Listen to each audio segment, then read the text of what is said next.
जय हिंद साथियों। भगवान श्री कृष्ण ने गीता में कहा है कि एक संसार में कोई किसी का नहीं होता है। इसका सबसे बड़ा एग्जाम्पल हमें अगर कहीं देखने को मिलेगा तो है जियो पॉलिटिक्स में। इस जियो पॉलिटिक्स में कोई किसी का नहीं होता है। इसका सबसे जीता जागता जो ताजा सा एग्जाम्पल है वो है जापान और अमेरिका इस तरह से है। जापान हमेशा कहता था हम अमेरिका के छोटा भाई हैं, लेकिन वर्तमान समय कुछ स्थिति ऐसी बन चुकी है कि जो अमेरिका नहीं चाहता था वो भी जापान ने कर दिया।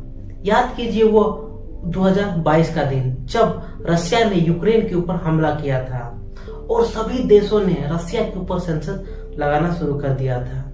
उसी के बगल में पड़ोसी देश जापान रशिया पे प्रतिबंध लगाना प्रारंभ कर दिया और वो एशिया का पहला ऐसा देश था जिसने रशिया पे प्रतिबंध लगाया। देखते ही देखते जो जापान रशिया से क्रूड ऑयल और प्राकृतिक गैस मंगाने में इंपोर्ट करने में 10वें नंबर पे आता था, देखते देखते उसने 0 इंपोर्ट कर दिया। यानी वहां से पेट्रोल और कच्चे तेल मंगाने में 0 कर दिया। यह सारा काम वो कर रहा था अपने यानी वेस्टर्न कंट्री के कहने पर। लेकिन वर्तमान समय में स्थिति कुछ ऐसी हो चुकी है जिस वजह से जो तय दाम था यानी जो कच्चे तेल का जो तय दाम था उससे अधिक रेट में जाकर जापान ने रशिया से क्रूड ऑयल खरीदा। यानी जो अमेरिका था उसने तय कर दिया था कि इससे ज्यादा कोई भी देश रशिया से कच्चा तेल नहीं खरीदेगा। जापान ने उससे ज्यादा पैसा देके तेल खरीदा। यानी जो जापान कभी रशिया से तेल नहीं खरीदता था, प्रतिबंध लगाने के बाद वर्तमान समय में ऐसा हो चुका है कि उससे ज्यादा जितना दाम नहीं उससे अधिक दाम देके उसने तेल अपने यहाँ खरीदा।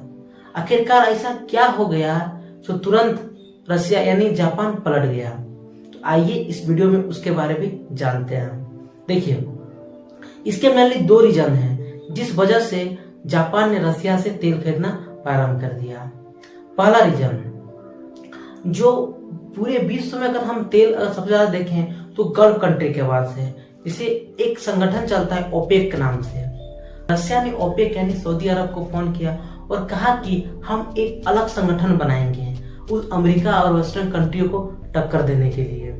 तो सऊदी अरब ने कहा क्या ऐसा हम क्या कर सकते हैं? तो सिंपल सा कहा जो आप पेट्रोल का इंपोर्ट करते हैं वो कम कर दीजिए, यानी पेट्रोल का जो निर्यात करते हैं उसमें कम कर दीजिए। जिस वजह से जो ओपेक का जो सबसे अध्यक्ष है वो है सऊदी अरब और उसने प्रतिदिन 11.6 बैरल लीटर यानी 11.6 लाख बैरल लीटर पेट्रोल का उत्पादन करना कम कर दिया है।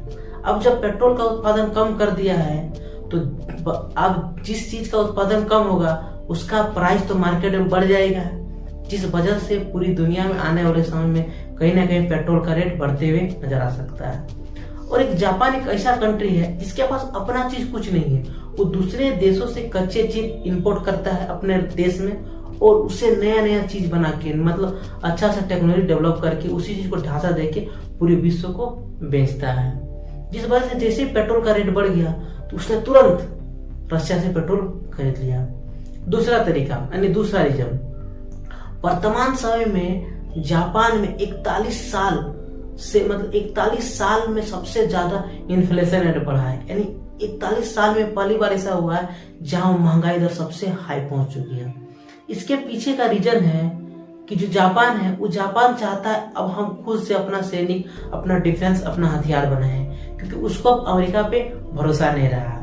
इसका सबसे बड़ा रीजन है चाइना और उत्तरी कोरिया, क्योंकि जो उत्तरी कोरिया किम जोंग है उसका कुछ भरोसा नहीं है। वो कभी भी कुछ मिसाइल दाग देता है, यानी अपना मिसाइल परीक्षण करता है, बगले में जापान उसके ऊपर से पार कर देता है। जिस वजह से जो जापान है वो डरा रहता है कि कब इसका मुंड घसकेगा, हमको पटक देगा उधर, अब तब तक अमेरिका आएगा, बचाएगा कि नहीं बचाएगा। जिस वजह से जो जापान है खुद से अब मिसाइल बनाना चाहता है, यानी खुद से अपना डिफेंस सिस्टम डेवलप करना चाहता है, क्योंकि उसको अमेरिका पे भरोसा नहीं रहा है। आई होप आप समझे होंगे किस तरह का मैटर है और आने वाले समय में क्यों पेट्रोल का रेट बढ़ने वाला है और इस जियो पॉलिटिक्स में कोई किसी का नहीं होता है। मिलते हैं नेक्स्ट वीडियो में। जय हिंद।